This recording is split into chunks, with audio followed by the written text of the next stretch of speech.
Okay, so I am going to be now installing the clutch plates. Have to forgive my messy working environment, but the main thing is if you just don't get dirt in there or in there, you'll be okay.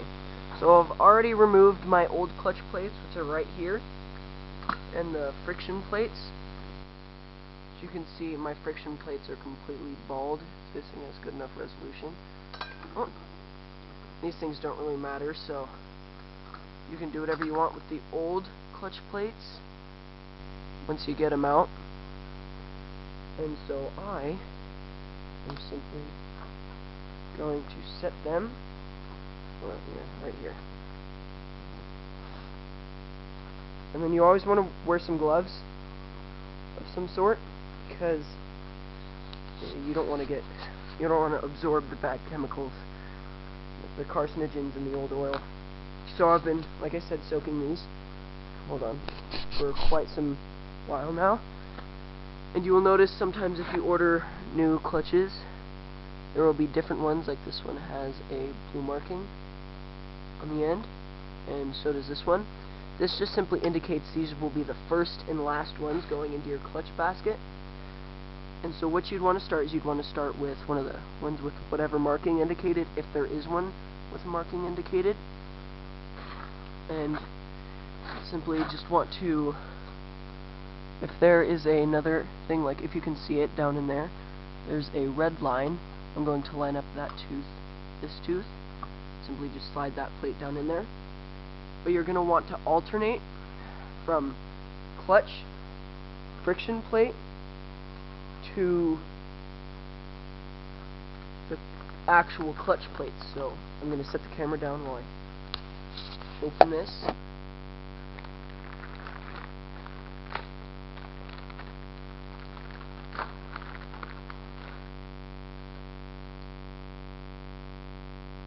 Alright.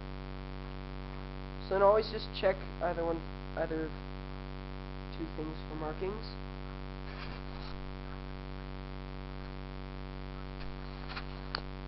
So now you can probably see these are the new clutch plates I'm going to be putting in there. So I'm going to simply set those with these into the oil, submerge them so that you don't need to soak the actual friction plates, which are these metal ones with the gear, like sprocket sort of gear things facing inwards. Usually it doesn't matter what way these are facing. Now, I forgot to show you, but before you actually install anything in the bike, most of the time you'll notice deep inside the basket there are two rings. You just want to leave those in there. Now, I might leave a tutorial sometime for, well, if I have a vehicle that breaks down and needs a new clutch, if it has a master friction plate or a clutch plate, which I will show sometime maybe, and you can leave that in based on just OEM reference or whatever. Now, I'm using a yz250f high performance clutch. It not as high quality as like a Hinson or a Cluse or anything, but still better than the OEM, and the yz250 seemed to have a longer life than the Hinson, so I didn't want to be constantly spending money. So now that this is friction plate's wet, I'm simply just going to align it with the drive, throw it in there, and now I'm going to alternate again with another clutch plate, friction plate. Now be careful, you do not want to get that one marked one into the, or put it in after the other one. You want that one to be first. So now, just a random old clutch plate, now a friction plate. Now, please line it up and just drop it in there. Now a friction plate. Now make sure they're separated and you did not accidentally put in two, which I am always terrified of doing. Alright, now we're going to put in another friction plate and just continue alternating this until you are full. And sometimes with the other clutch plate, the one that you put in the front or the back, they are a different color, usually lighter gray. The corkish material on there is a bit lighter as well, Just has, I don't know why. I will probably post something in the comments. This is the first video going onto my channel. Hopefully it's not going to be the last. Hopefully we get more high skill things on there, not just lame kids in their garage putting in clutch plates. And now I sort of jury-rigged my brake lever here,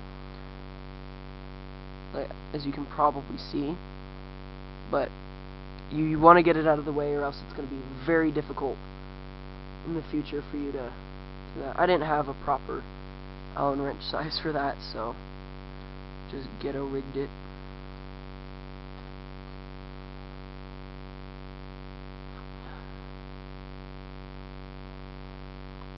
And instead of wasting a pie tin like I did, you're going to... Oh jeez, do I have double layer that?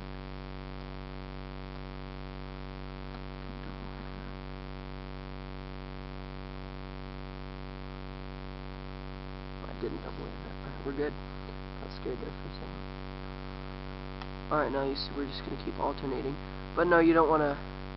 It's going to be something more than just a kid putting in clutch plates in his garage. And what I was saying about the pie tin, so you don't want to waste that. Usually just, and it's easier instead of if you have a clutch plate poking up or something.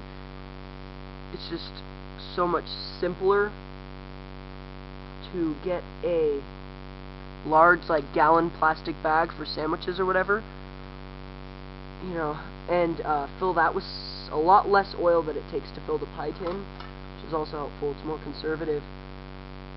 And put the clutch plates and stuff in there, so then you don't need to, and it's just easier to transport and stuff, and then close the Ziploc baggie and let it stay in there. Alright, now, as you can see, we are going to be putting in the last one, which is different. You can see the little blue. And it's really surprisingly easy. It's very easy to install clutch plates and stuff. It's not hard whatsoever. So you shouldn't have too much trouble. Now, with the layering, it's a lot harder to turn now, as you can see. And so now what we're going to do is we're going to get sort of basket thing. You want to make sure all of this little mechanism stays on there. You're going to